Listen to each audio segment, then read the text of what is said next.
Hello my friends and welcome back. Thank you very much for being with me again today.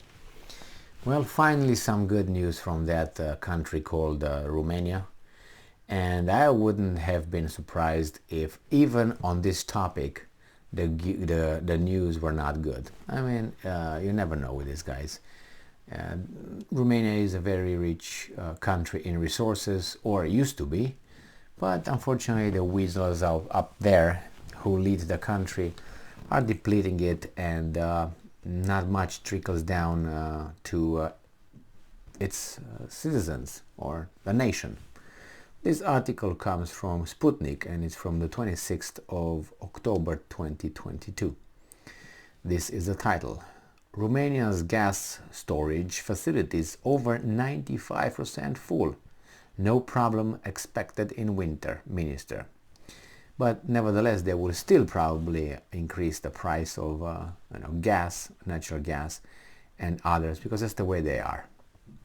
I know that from direct experience, and I have people who live over there that I know very well, and they sometimes tell me this kind of stuff. So Romania's gas storage facilities are more than 95% filled, and the country does not expect any problems this coming winter, Energy Minister Virgil Daniel Popescu told Sputnik. And I'm quoting, "We, Romania, have whole warehouses almost filled and are more than 95% full. We don't expect problems in winter," end quote, Popescu said on the sidelines of the International Atomic Energy Agency ministerial in Washington.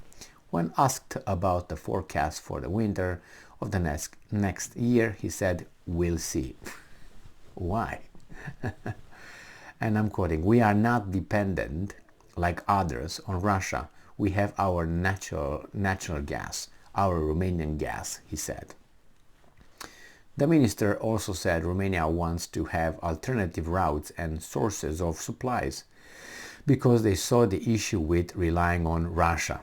Popescu said Romania is looking at various countries as sources of energy, including the United States, the United Arab Emirates, Saudi Arabia, Azerbaijan, Qatar, the Netherlands, Norway, among others. Popescu also said Romania will approve the deal to put a price cap on Russian oil. Good for you. You always been weasels, you will remain weasels.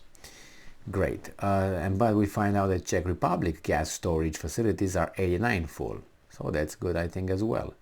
Earlier in the day, the World Bank said the G7's proposal to impose a price cap on purchases of Russian oil would need the participation of emerging market and developing economies to achieve its objectives. And I'm quoting, "I always said that the crisis started last year with the Russian Federation manipulating the prices of gas. The price of gas was very high, the electricity prices was up, so that's my opinion and I won't change it," Popescu added. Well, that's a mark of intelligence if you will not change your opinion, maybe based on new evidence. Well, anyway. Since 2021, energy prices in Europe have been surging in line with a global trend. A number of European governments have recommended their citizens curb their gas and electricity consumption and possible risks of energy shortages this winter. Well, Russian President Vladimir Putin has said Moscow will not supply oil to countries that chose to impose the price cap. I wouldn't either. But anyway, you see, this is the way it works, or at least part of it, how it works with the resources coming from Russia to Romania.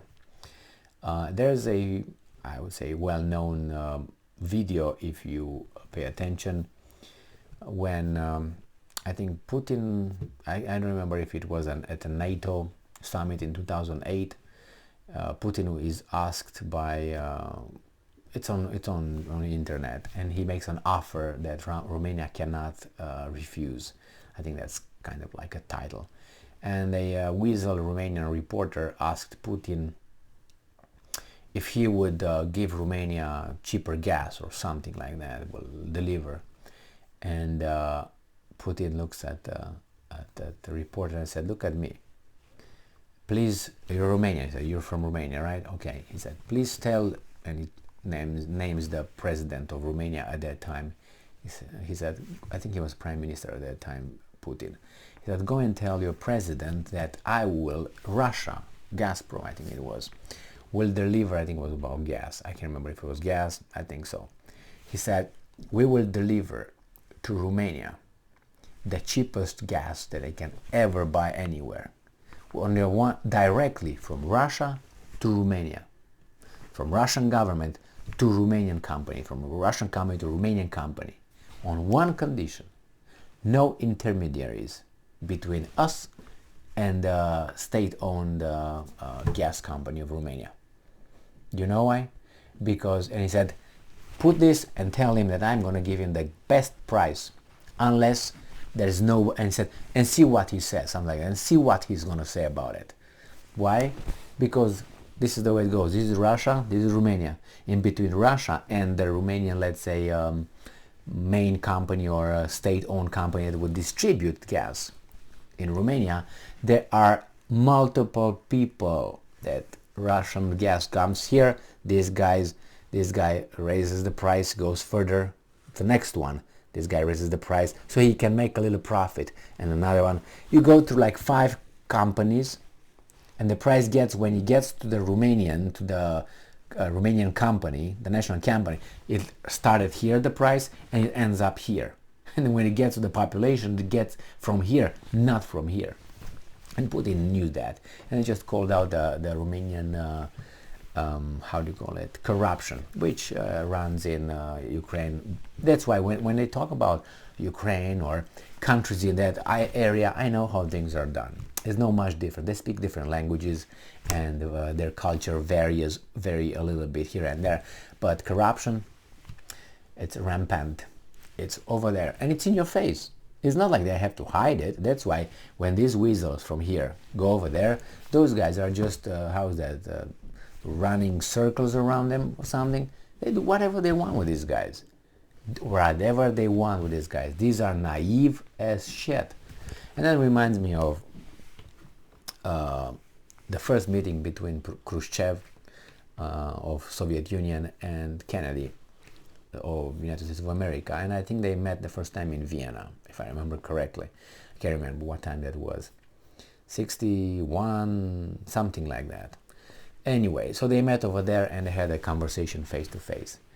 And after the conversation, Kennedy was, how do you say, you get a little towel in your ring like this. That's how he was, like dead. He was shocked. He was shocked by the way the Soviet leader acted. Something that Kennedy was not used to. Kennedy was used to, with a cigarette, with a drink, let's have a nice conversation. This guy came from different location, and they spoke 2 different languages. Nevertheless, it was also a difference in age and experience, but age. And Khrushchev just destroyed him because this guy was like too naive, too, let's put it, I would use a word, but don't get this one like being the proper, I can't find another one, too civilized. Then he was not used to real world. That guy, Khrushchev, was coming from the real world. That's why when you say, well, that's lack of democracy over there, or that country has a tyrannical tendency. How do you think you stay in power in certain countries? That's the way it is. Everybody wants to kill you, not to remove you from office, kill you. I mean, if you get from one office alive, you're good over there. But that's why. Imagine if you know that someone wants to kill you at every second, what kind of person you will be. And it's like, oh, someone wants to remove me and so on. And no, these guys don't even care. I mean, how many affairs did Kennedy have? Numerous. Those could have been in the newspaper, but they weren't. Why? Because they covered for him. It's a different kind of corruption than from where I come from. And I'm pretty sure a lot of people from South America, from Africa, from Asia, know exactly what I'm talking about. Maybe with a different flavor, the national flavor, which Romanian has a flavor, I know these guys have another flavor and so on, but it's the same kind of weasel mentality. Sorry to say it, it's not something that I'm just, taking a dump on that country, but I'm telling what I know. It's not I'm telling you what I think. No, this is what I know. I know it happened. I lived through it. And I understood it, and I'm still keeping an eye on it. And I'm also communicating with people from over there, and they tell me. And they're not idiots to say that they're in a little corner over there. I have people in various areas, so obviously they have different experiences. All the experiences tell me the same thing. It is not like one person telling me, oh my god, it's bad as fuck, and everyone, oh, it's perfect, it's fantastic. They come to the same common denominator. Corruption is there. It's them and us. Not like here, but here at least you can, have a decent life if you work hard and all that. Over there, yes, but you have to see how those guys become millionaires in 3 months, and you are still. Thank you very much. I'm exaggerating. Not. Thank you very much for being with me again today. Stay strong, stay smart, look for the truth, and be just.